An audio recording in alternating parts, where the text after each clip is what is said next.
하나님의 말씀 고린도후서 13장 4절입니다. 고린도후서 13장 4절.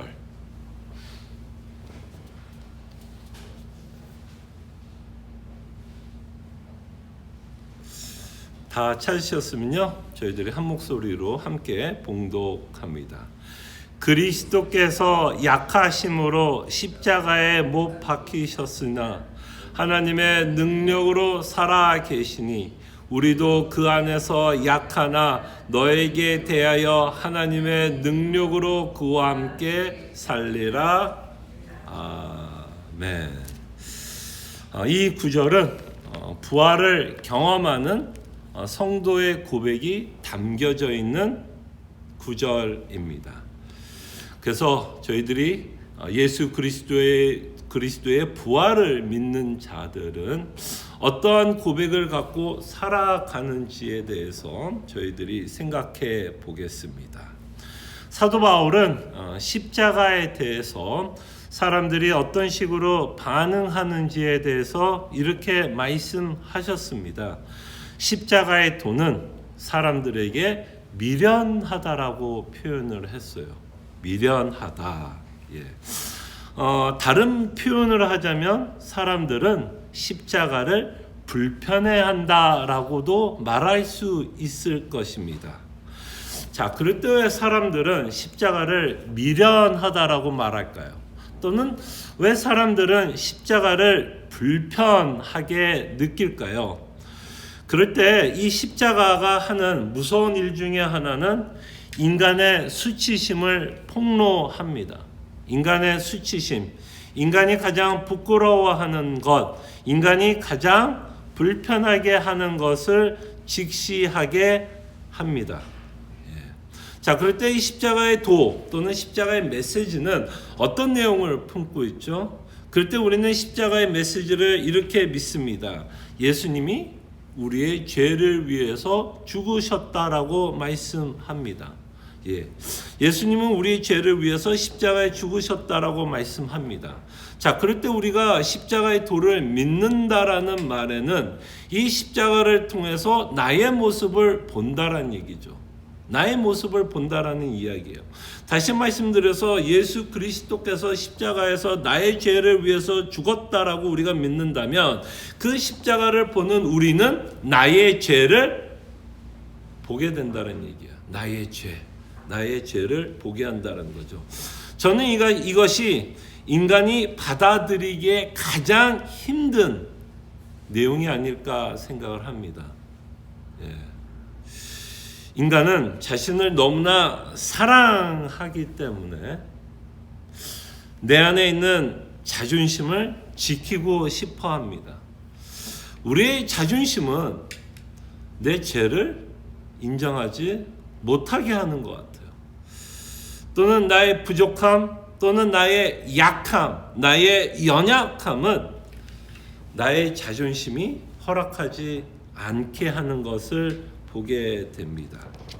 그래서 누군가 나의 부족한 모습, 나의 어떤 좀 수치스러운 모습, 나의 잘못된 모습을 누군가가 지적하면 보통 여러분 기분 어떠세요? 기분 좋으세요? 대부분의 경우가 누군가 나의 잘못을 지적할 때 좀 상당히 기분이 나쁩니다. 그런 것 같아요. 그리고 나쁘면서 우리는 또 무슨 생각을 하냐면 나는 그런 사람 아니야 라고 생각하고 싶은 것 같아요. 그리고 끊임없이 누군가 나의 죄를 들춰내고 나의 잘못과 연약함을 말하는 사람을 계속해서 만나면 사실 여러분 어때요? 그 사람 만나고 싶습니까? 아니면 안 만나고 싶어요? 저는 좀 안 만나고 싶을 것 같아요. 그럴 때 우리는 그런 자들을 어떻게 하고 싶어요? 손절하고 싶을 것 같아요. 저는 그래서 예수님 시대의 사람들이 예수를 죽였다라고 생각합니다. 사람들은 예수님이 너무 불편했어요.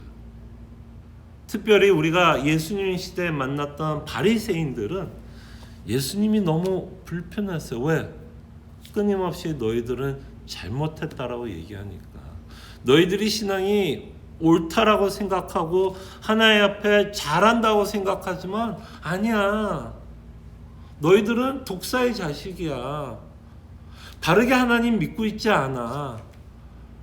그 말이 바리새인들에게는 너무 불편했고, 그 말을 전했던 예수님을 이들은 죽이고 있는 것을 보게 됩니다. 그래서 여러분들이 누군가를 전도한다면 사람들의 반응은 어때요? 우리가 전도하고 복음을 선포할 땐 그들이 무엇을 인정해야 될까요? 무엇을 인정하게끔 여러분들은 복음을 전하죠? 너희들은 죄인이다라는 말을 하게 되는 것 같아요.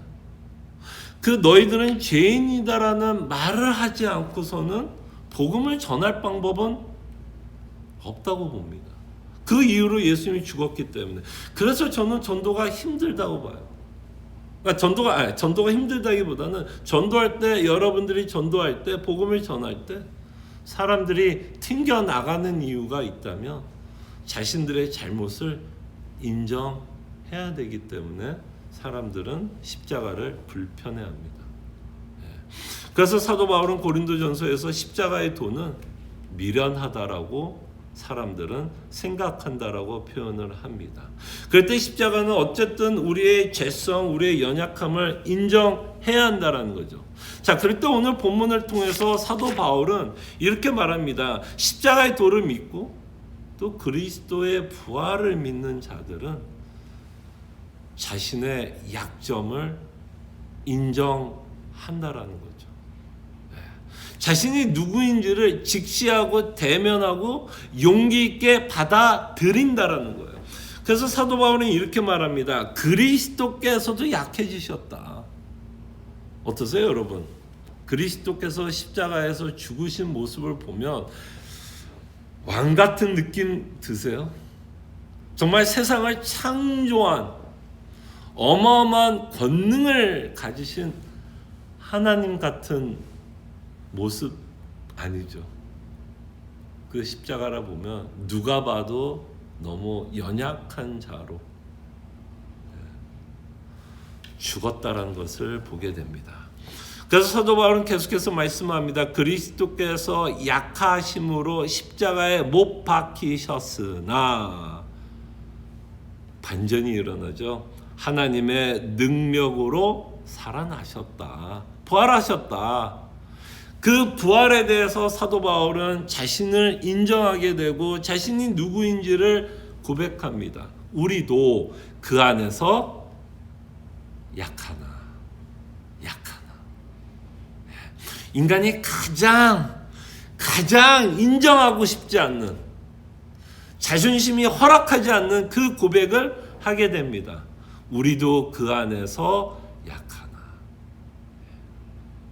바로 자신이 얼마나 연약한 자인지를 믿는 자들은 그리스도를 붙잡게 되는 것 같아요. 자신이 얼마나 연약하고 자신이 얼마나 죄인인지를 아는 자가 예수를 붙잡지 않을까요? 자신이 약하다는 걸 알기 때문에 자신 안에 뭐가 있어요? 아쉬움이 있는 거죠. 내 힘으로, 내 능력으로는 살아갈 수 없다라는 것을 인정하는 자만이 사실은 그리스도를 붙잡고 살아갑니다. 그래서 기독교는 역설의 종교라고 말씀을 하는 것 같아요. 역설. 이 역설이라는 단어를 한번 생각해 봤어요. 왜 사람들은 기독교를 역설의 종교라고 이야기할까? 이 역설이라는 단어를 왜 표현했을까 했을 때 이런 의미에서 역설의 의미가 갖고 있는 것 같아요. 우리의 본성과 역설, 우리의 본성과 좀 반하는. 좀 어떤 단어가 여러분들은 좀 생각나세요? 좀 단어가 좀 생각이 안 나서 이렇게밖에 표현을 못 하겠네요. 우리의 본성과 반하는, 반대되는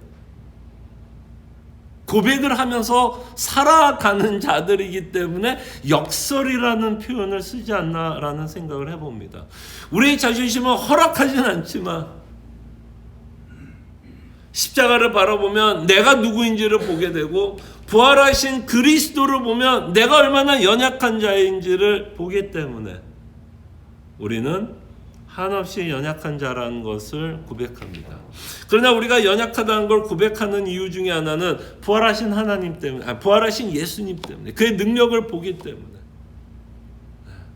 그 부활하신 예수 그리스도를 보기 때문에, 그 안에서 참된 위로와 기쁨을 맛보기 때문에 오히려 우리는 우리의 연약함을 인정하게 되고 있는 것을 보게 됩니다. 부활은 우리가 누구인지를 직시하게 하는 것 같아요. 그때 사도는 자신을 또 이렇게도 표현을 했습니다. 자신이 표현했던 많은 단어들이 있었지만 자신을 또 이렇게도 표현했어요. 질그릇으로도 표현했습니다. 질그릇. 네. 질그릇을 어디에다 담았다고요? 보배를 질그릇에 담았다라고 표현합니다. 그래서 자신을 질그릇이라고 표현했어요. 그 자신을 질그릇으로 표현했을 땐 그것이 또한 누구라는 거죠? 성도들이라는 거죠. 성도. 우리를 질그릇으로 표현하고 있는 것을 보게 됩니다. 참 맞는 표현인 것 같아요, 정말. 그때 이 질그릇이 갖고 있는 뭐라 그럴까요? 질그릇이 갖고 있는 특징이 뭐죠? 질그릇하면 뭐를 우리에게 말씀하려고 하죠? 한 두 가지인 것 같아요. 하나는 볼품이 없다. 볼품 없다. 그리고 또 하나는 뭘까요? 질그릇.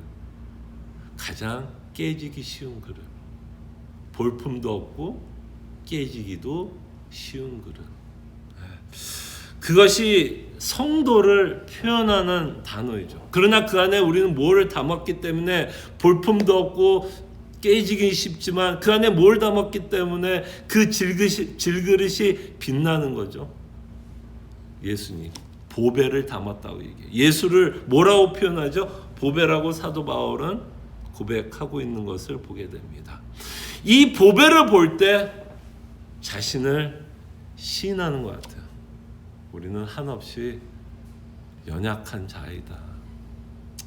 알고 보니 나는 질그릇이었구나. 그래서 우리가 신앙생활할 때 이 고백이 참 중요한 것 같아요. 우리는 질그릇.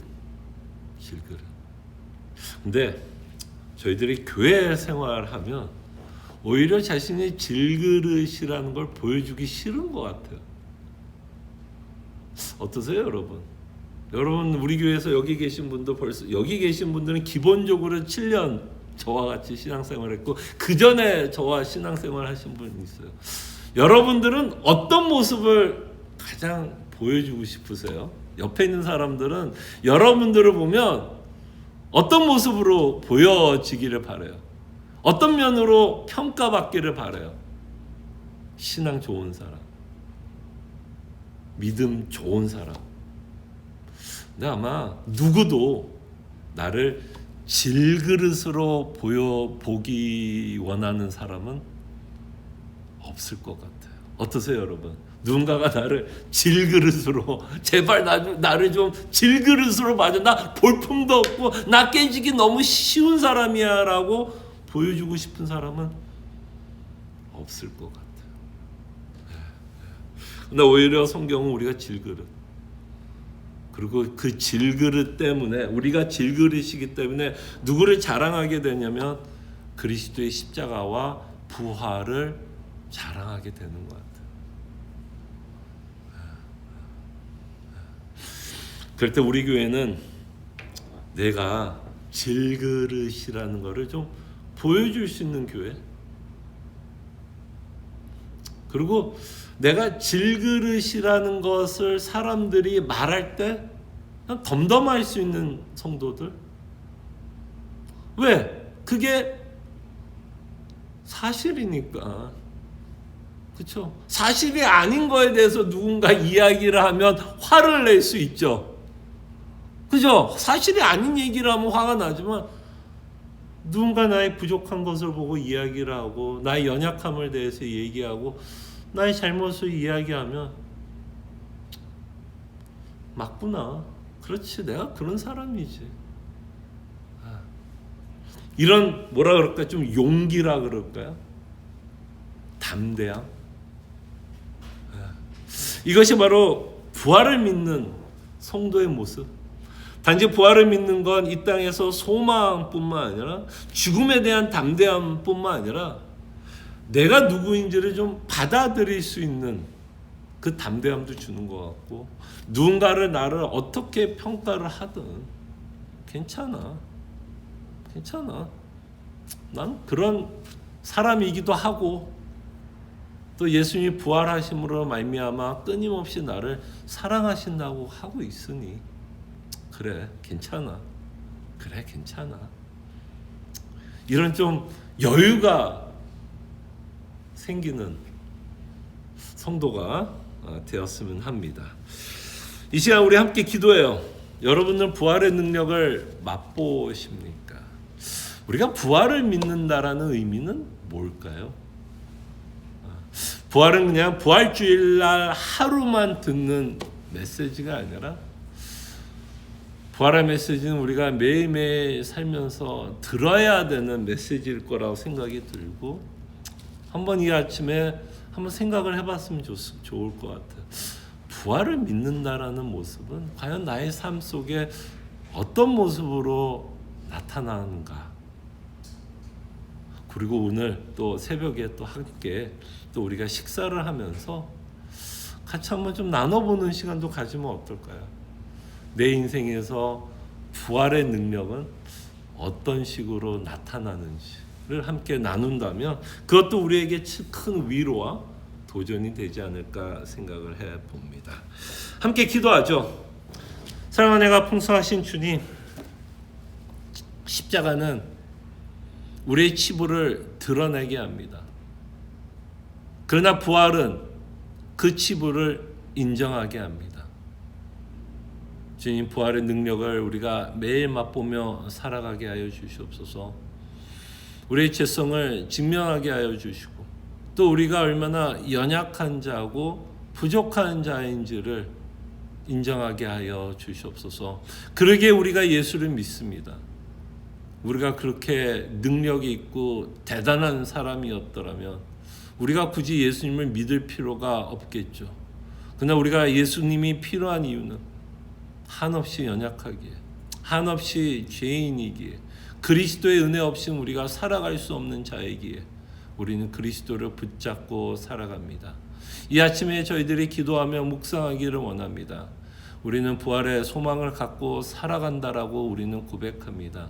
이 부활의 소망이 과연 우리의 삶 속에 구체적으로 어떤 모양으로 우리 삶에 적용이 되고 위로가 되고 또 소망이 되며 우리로 담대하게 하는지를 저희들이 이 시간 기도하는 시간을 통해서 묵상하고, 주께서 우리에게 지혜를 주시사 하나님의 말씀에 응답받기를 원합니다. 주께서 이 시간 우리와 함께 하실 것을 믿고 이 모든 기도 예수님의 이름으로 기도합나이다. 아멘.